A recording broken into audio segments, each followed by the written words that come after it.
Hello there and welcome once again to the Performance Centre here at Howley Hall Golf Club in Leeds. My name's Ryan Rastall, I'm the PGA professional here at Howley Hall and also the equipment expert for golfshake.com. Today we've got a brand new set of irons from TaylorMade to look at. This is the Stealth HD, but before we get into all that, please make sure you hit the subscribe button, see loads more content from all of us here at Golfshake to help you play more and play better.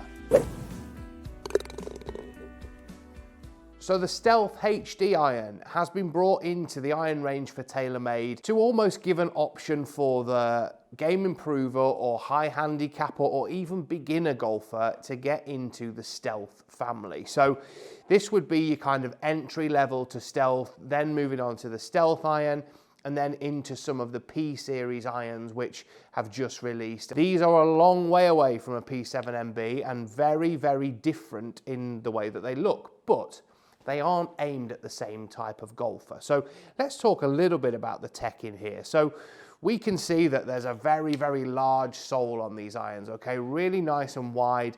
That's helping to get weight lower and deeper to help players get the ball in the air. A lot of people that I teach really struggle getting the ball airborne. Irons like this probably don't look the nicest when you sit them in the playing position, but everything about them is designed to help you and really help you enjoy the game a little bit more, and who doesn't want that? There's even a bit of draw bias built into the head as well as some significant offset when we sit them in that playing position. What that's going to do for the player that this iron is aimed at is help you to square the face easier, it's going to stop that slice, it's going to get you launching it a little bit higher and get the ball off the ground, and also be massively forgiving. Even if you don't hit the middle of this club head, we're still going to get really nice distance, it's still going to launch nice and high, and it's going to feel great because of this hollow head cap back construction that TaylorMade have, and also we've got the speed pockets in there as well to really help you out. We're going to put this iron through its paces in here in the Performance Centre, hit some on the TrackMan, and also show you the numbers that we get here and kind of compare them a little bit to some of the irons that we've tried in the TaylorMade series as well. Right, let's go and hit a few. So we're going to start off with the pitching wedge. Feels pretty good as well, sounds nice and solid. A nice high flight as well, nice and straight. So yeah, good start. Pretty much straight down the centre line, which is not like me at all. Get a little bit of a toey one, but still plenty of height on it. A little bit more distance that time as well. Right, let's move on to the 8 iron then and hit a few with that. So 8 iron now, we can start to see the back of the golf club ever so slightly when we sit it down in that playing position.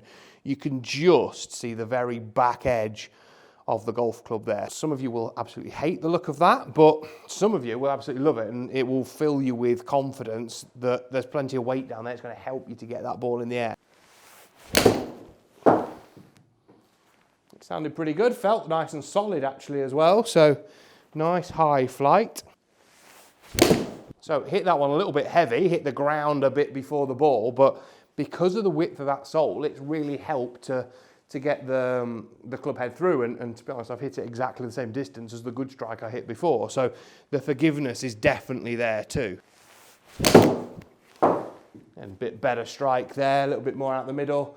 Yeah, we've got a few more yards out of it, but it's easy to hit, easy to flight, and also very, very forgiving. So let's move on to the 6 iron. Looks wise, we can really start to see this kind of back edge now, kind of prominent and sticking out that little bit more than we've seen in the other 2 irons. We can also see that this sole is kind of chamfered away at the back there, again, to try and get weight away from the face and kind of elongate that from sort of leading edge to back edge, and this cap back design helps it look a little bit nicer than it would do without.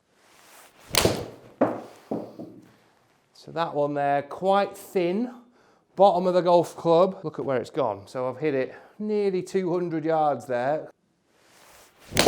A much better strike. I'm expecting that to come out much higher. Yes, it has.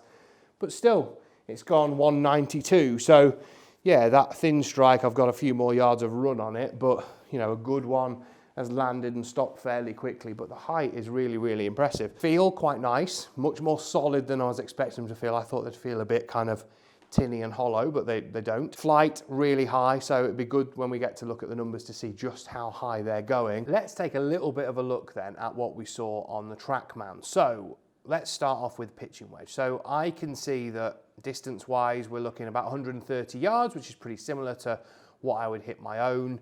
Height-wise, up towards the 100 feet mark, which is pretty high, pretty nice and high really for a wedge shot. We then move into 8 iron, 116 feet, 6 iron, 117 feet. So these irons are going really, really high. Similar, I would say, to the height that I would hit my own, but in terms of the distances and spins and things like that, they're a little bit different. They're certainly so much easier to get in the air than mine are. Like I say, in terms of distance, so we're looking about just short of 160 carry with the 8 iron, and 190 with the 6 iron. It's a decent distance that we're hitting it. I would say with the shorter clubs, it's maybe a tiny bit shorter than I would hit my own, but that 6 iron's gone further than I would hit my 6 iron. If we look at all the ball flights down range there, we can see that, you know, the dispersion's very good as well. So hopefully you've enjoyed that video. It's great for me to test clubs like this because they're not ones I generally get to hit a hell of a lot. I'm pretty confident you're gonna like hitting these, even if you don't quite like the looks as much. Hopefully you've enjoyed that, and we'll see you in the next video.